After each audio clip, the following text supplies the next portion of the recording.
विद्येचं माहेरघर असलेलं पुणे नशेच्या विळख्याने बरबटलंय का असा सवाल आता विचारला जातोय। कारण गेल्या काही दिवसात पुण्यामध्ये ड्रग्ज पार्ट्यांचे प्रकार वारंवार समोर येत आहेत। त्यातच आता पुन्हा एकदा एफसी रोडवरच्या लिक्विड लाउंज हॉटेलमधला धक्कादायक व्हिडिओ समोर आलाय। त्यात पहाटे 3 वाजता हॉटेलच्या बाथरूममध्ये काही तरुण ड्रग्ज सेवन करत असल्याचं स्पष्ट दिसून येत आहे। आणि आता याच मुद्द्यावरून राजकीय आरोप प्रत्यारोपांच्या फैरी झडतायत। नेमकं काय घडतंय पुण्यामध्ये पाहूया।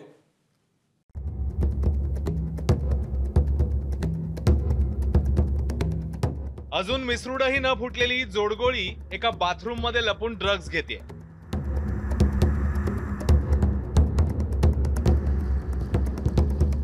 ड्रग्ज घेणाऱ्या मुलांचे आई वडीलही कदाचित गाढ झोपेत असतील। इतर सभ्य पुणेकरही साखर झोपेत होते। मात्र लिक्विड लेजर लाउंजच्या 4 भिंतीआड धिंगाणा सुरू होता। कांठळ्या बसवणारा म्युझिक आणि झिंग आणणारी डिस्को लाईट। हा धांगडधिंगा रेकॉर्ड करणाऱ्या छुप्या कॅमेराने वेळही रेकॉर्ड केली आहे। वेळ आहे पहाटे 3 ची। पार्टी सुरू असताना एक जोडगोळी बाथरूम मध्ये ड्रग्ज घेताना कॅमेऱ्यात कैद झाली आहे। मध्यरात्रीचा व्हिडिओ व्हायरल झाला आणि विद्येचं माहेरघर म्हणून ओळखल्या जाणाऱ्या पुण्याचे डोळे खाडकन उघडले।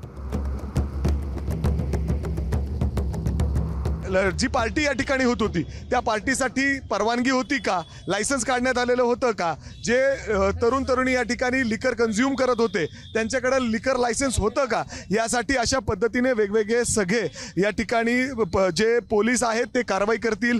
या सीसीटीव्ही फुटेजमध्ये जे तरुण तरुणी दिसत आहेत त्यांना देखील या ठिकाणी बोलवलं जाणार आहे तपासासाठी, असं पोलिसांचं या ठिकाणी म्हणणं आहे। मात्र आता जर आपण बघितलं तर पुण्याच्या अगदी मध्यवर्ती भागात हे हॉटेल आहे।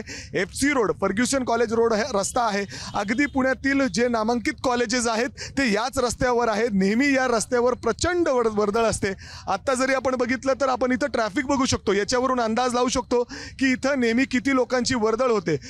ठाकरेंच्या शिवसेनेच्या नेत्या सुषमा अंधारे आणि काँग्रेस आमदार रवींद्र धंगेकरांनी राज्य उत्पादन शुल्क मंत्री शंभूराज देसाई आणि अधिकारी राजपूत यांच्यावर निशाणा साधलाय। पुण्यातील पोर्शे अपघात प्रकरणानंतर पुण्यातील बेकायदा बारचा मुद्दा उपस्थित करण्यात आला होता। तेव्हा देखील अंधारे आणि धनगेकर यांनी राज्य उत्पादन शुल्क कार्यालयावर धडक मोर्चा काढत अधिकारी राजपूत यांना फैलावर घेतलं होतं। कोथरूडमध्ये तीच परिस्थिती, शिवाजीनगरमध्ये तीच परिस्थिती। ह्या सगळ्या गोष्टीला अभय दिल्याशिवाय ही गोष्ट राहत नाही आणि याच्यामध्ये पालकमंत्री लक्ष घालतीलच, पण याच्यामध्ये पुणे पोलिसांनी लक्ष घातलं पाहिजे। ह्या खात्याचे मंत्री आहेत, देसाई कसाईसारखे वागतात, त्यांनी कसाईसारखे वागू नये। एवढी बॉम्ब पुण्यात चालली तरी ते काय बोलत नाही, पण मी चौकशी करतो, माहिती घेतो, मी ॲप तयार करतो, मग एखादा विद्यार्थी येऊ द्या, मग त्याचा ठसा बघतो, मग मी कारवाई करतो। अरे काही येड्यात काढायचा का धंदा त्यांनी चालू केलेला आहे। कुणाची मेहरबानी आहे राजपूत नावाच्या अधिकाऱ्यावर, ज्यामुळे राजपूतची निलंबन तर सोडा पण साधी बदली सुद्धा होत नाही।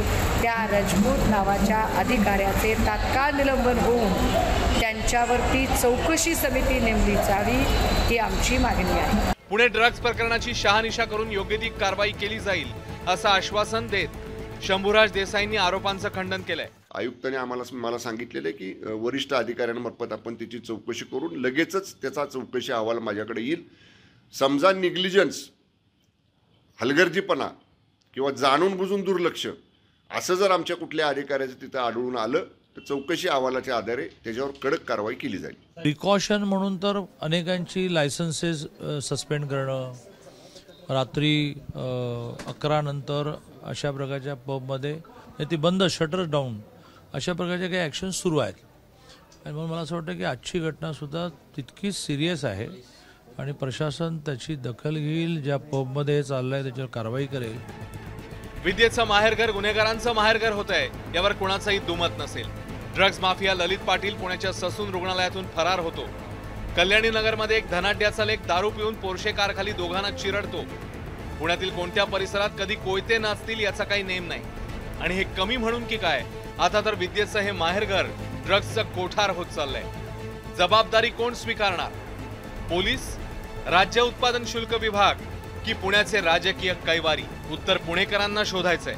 मिकी घई, एबीपी माझा, पुणे। एबीपी माझा, उघडा डोळे बघा नीट।